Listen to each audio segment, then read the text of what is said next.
Let's start working on worksheet 2-1. To pick this up. FYI, as in all of our worksheets, the answer key can be found on Moodle. So our first question here, what do people mean when they say that a reaction is reversible? And this means that my forward and reverse reactions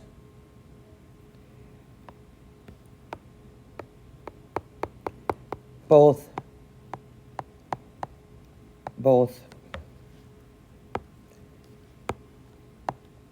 occur. So we can move both left, right, and left. 4 things that are true about a system at equilibrium.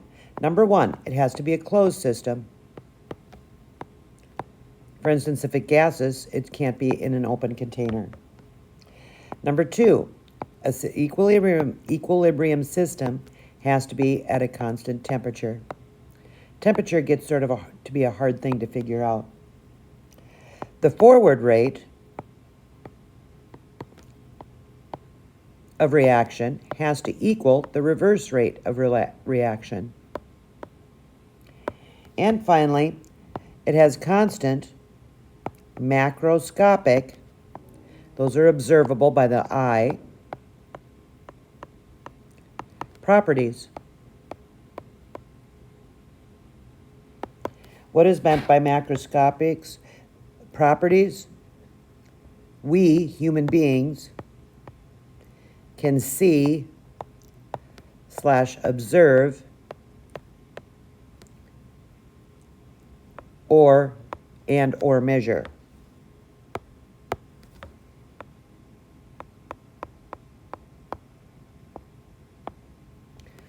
Some examples would be like color, gas produced, things like that, things that we can see happening. Light produced.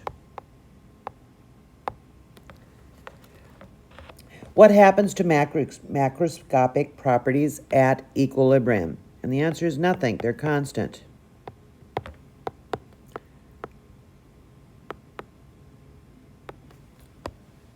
How do the rates of the forward and reverse reactions compare at equilibrium? They are equal. So easy. Do the forward and reverse reactions stop? No. And we'll explain about this. What can be said about the concentrations? The concentrations are constant. They don't change.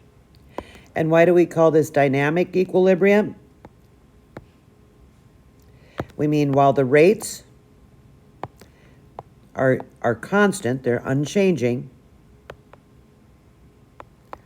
and the concentrations are constant,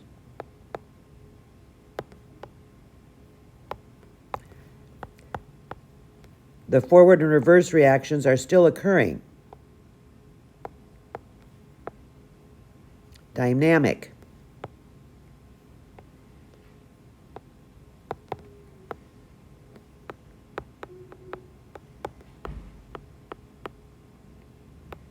Okay, then I'm going to skip a little bit here. Okay, so we're going to go down to this one, 12. Systems tend toward a position of, and this is sort of confusing for people, minimum enthalpy. And I want you to remember something here. I'm going to write it up here in this general area. Exothermic reactions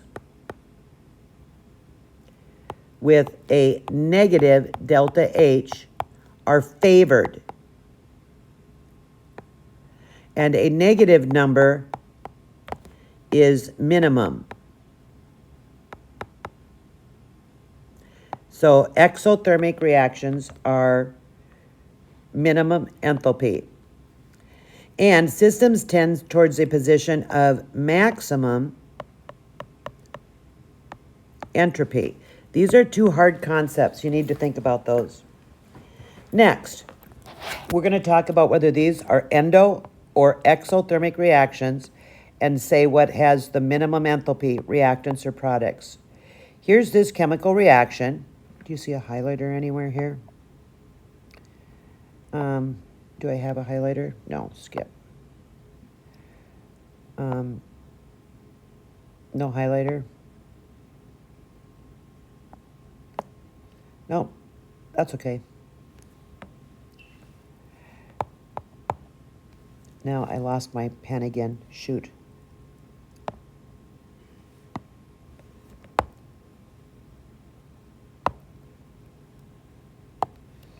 Please tell me I didn't screw this up. Okay. Maybe I can switch here. No. So this is an exothermic reaction. So this is exothermic. Thus, since this is an exothermic reaction, my products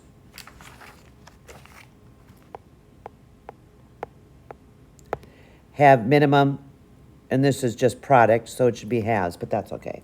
Minimum enthalpy. Here, we can look at our positive delta H. A plus delta H equals an endothermic reaction.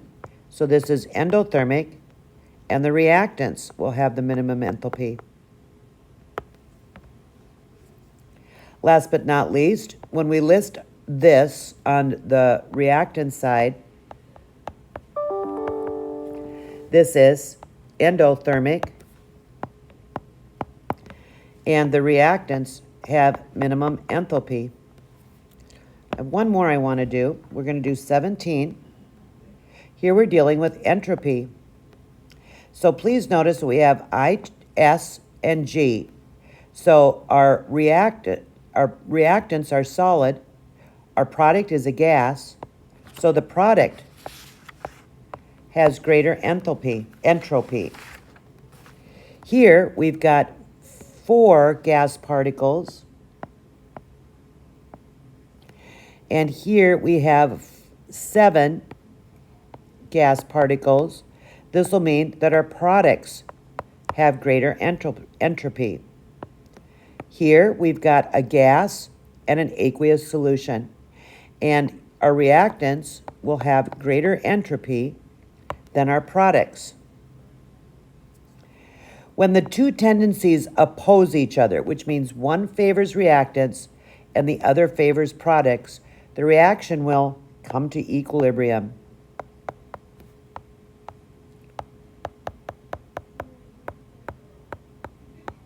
This is simplistic. So if both minimum enthalpy and maximum entry favors the products, this reaction will likely go to completion. I should have written go to, but I'm going to have to stop in a minute here. Reactants where both the tendency is toward minimum enthalpy and maximum entropy, when that favors reactants, the reaction will not occur. And again, that's relatively simplistic. Let's do A. This is an exothermic reaction. So the products, the minimum enthalpy will be the products. And when I'm looking for maximum entropy, I see, where's my eraser? I see 5 gas particles on this side, and I see 4 gas particles on this side, so my reactants have maximum enthalpy. So this will reach a state, I'm just going to go reach equilibrium.